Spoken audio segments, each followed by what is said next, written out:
नमस्कार दोस्तों, लेटेस्ट है आज के इस बहुत ही ज्यादा हैरान कर देने वाले खौफनाक एपिसोड में हम लोग आप लोगों के सामने लेकर आ गए हैं सोम नाम के लड़के की भेजी हुई एक ऐसी डरावनी कहानी जो कि सोम के साथ नहीं, सोम के कजिन के दोस्तों के साथ बीती। ये इतनी ज्यादा डरावनी कहानी है ना, जब उनके साथ बीती थी उसके काफी सालों तक, काफी टाइम तक उनके जहन से वापस नहीं निकल पाई थी। दरअसल ये पूरा का पूरा वाकया मध्य प्रदेश के खरगोन शहर के अंदर मौजूद एक छोटे से गांव बरुड़ में हुआ था।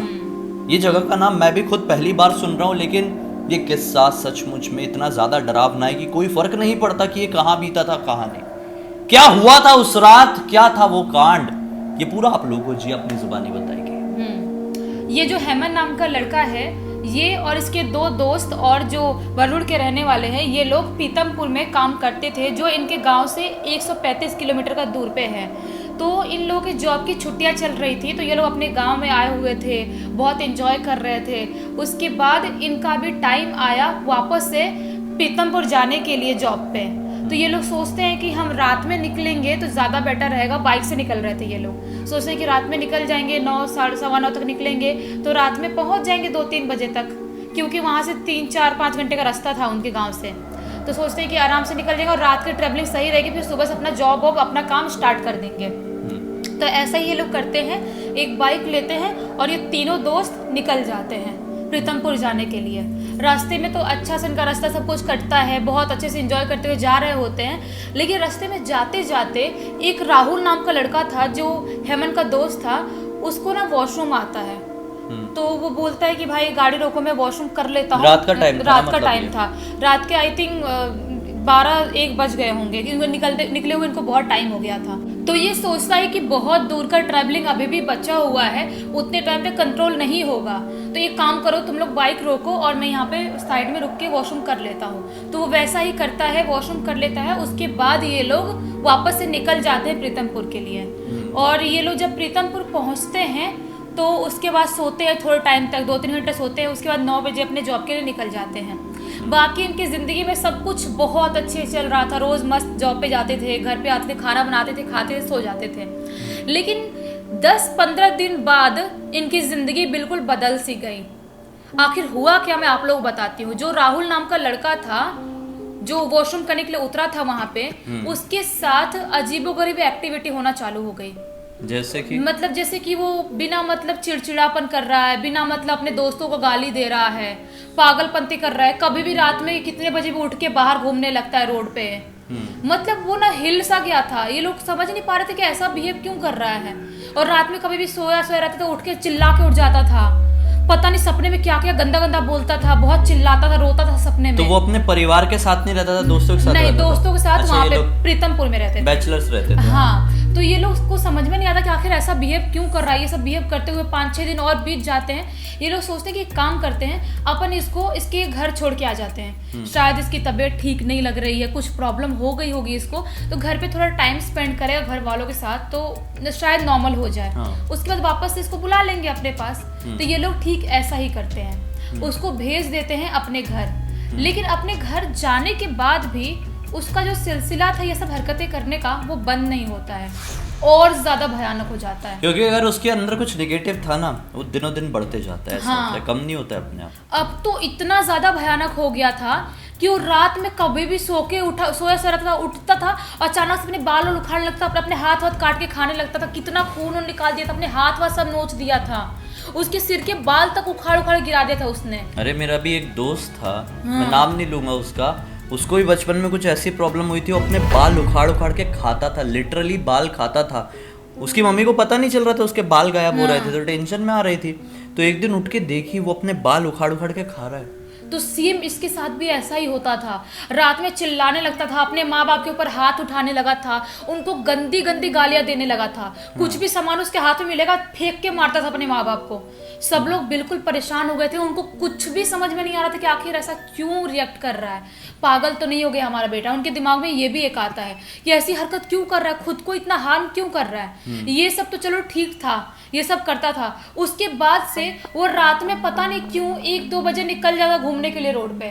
घर वाले पूछते थे कहाँ जा रहा है, बोलता था तुम लोग क्या करने का है, मैं घूमने जा रहा हूँ। ऐसा बोलता था, रात रात में घूमता था।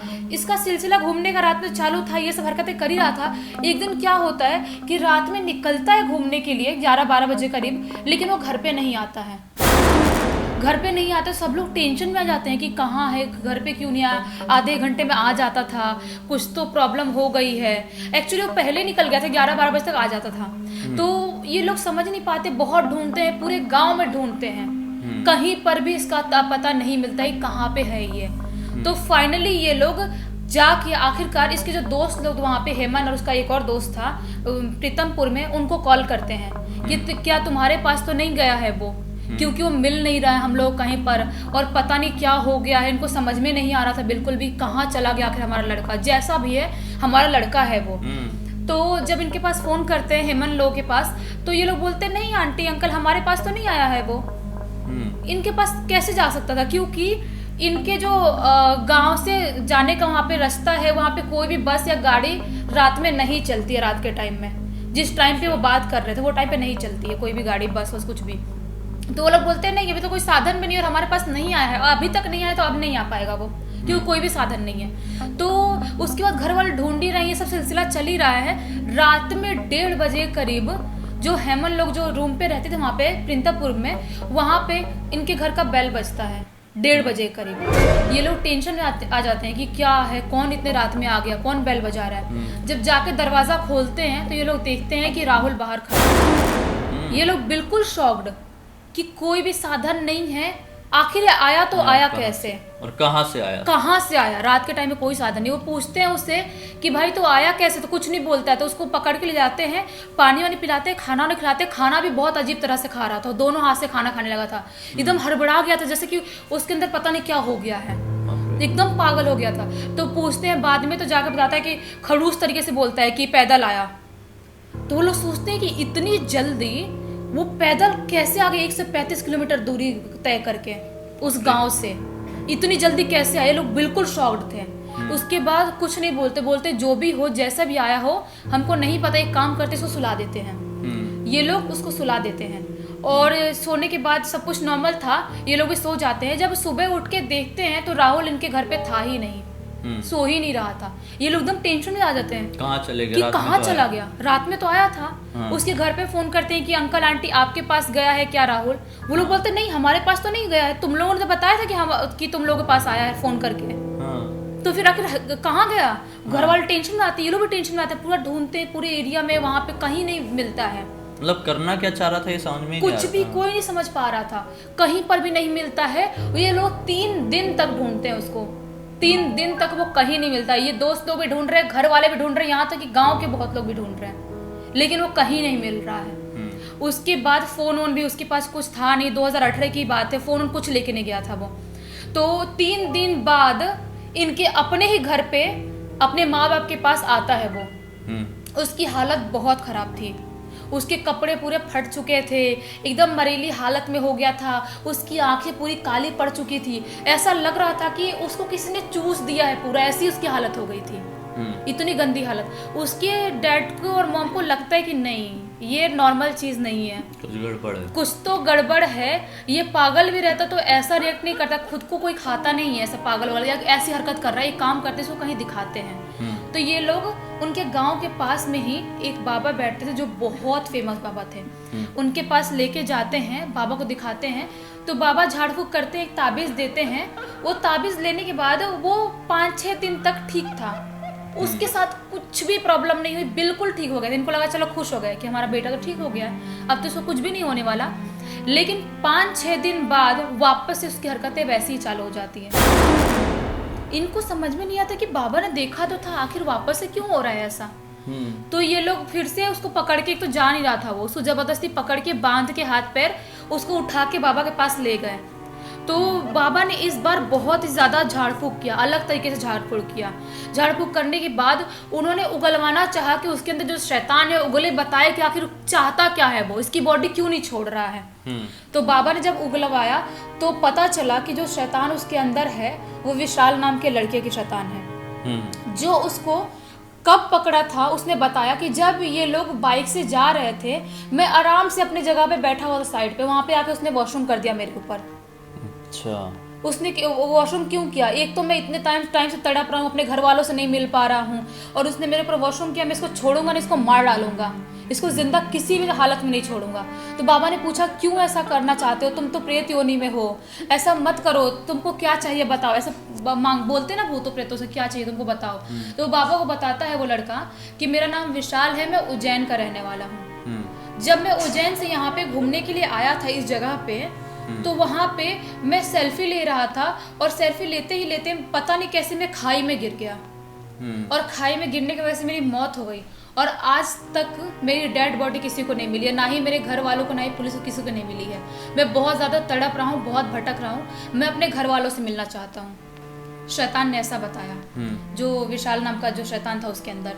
तो बाबा ने बोला कि हम कोशिश करेंगे तुम्हारे घर वालों से मिलाने की, लेकिन देखते ट्राई कर सकते हैं, उज्जैन बहुत बड़ी जगह है, हम कैसे ढूंढेंगे। तो बाबा ने बहुत पता वता लगाया, उसे उगलवाया, उसके बाद जाके फाइनली उस लड़के के घर वालों मिले, और घर वालों से बाबा ने बात किया, और बहुत बड़ा पूजा पाठ करवाया, पिंड दान करवाया, तब जाके उस लड़के की आत्मा को शांति मिली। हाँ, क्योंकि पिंडदान नहीं होता है तो आत्माओं को शांति नहीं मिलती है। और शायद हो सकता है कि वो आत्मा यही चाहती थी कि मेरा पिंडदान हो, मुझे शांति मिले, क्योंकि बहुत सारी आत्माएं ऐसी होती है जिनको मुक्ति चाहिए होती है, और बहुत सारी मुक्ति चाहिए होती है, नहीं, और बहुत सारी ऐसी होती है क्रूर आत्माएं जो कि नहीं चाहिए होता है, वो तड़पती हैं, वो किसी रीजन से अटक के रह जाती है यहाँ पे, क्योंकि उनको मोह से नहीं निकल पाते, इसलिए उनको नहीं चाहिए होता पिंडदान, या उनको मुक्ति नहीं चाहिए होता, उनको वो क्रूर हो जाती हैं। बहुत सारी आत्माएं, अच्छी आत्माएं भी होती है, बुरी आत्माएं भी होती हैं। तो उसके बाद से राहुल बिल्कुल ठीक हो गया।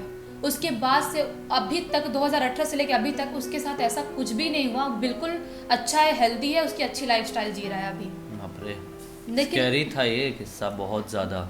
वही तो, घर वालों पे क्या बीता होगा जब उसका लड़का ऐसा रिएक्ट कर रहा है, किसी का लड़का, तो सोचो।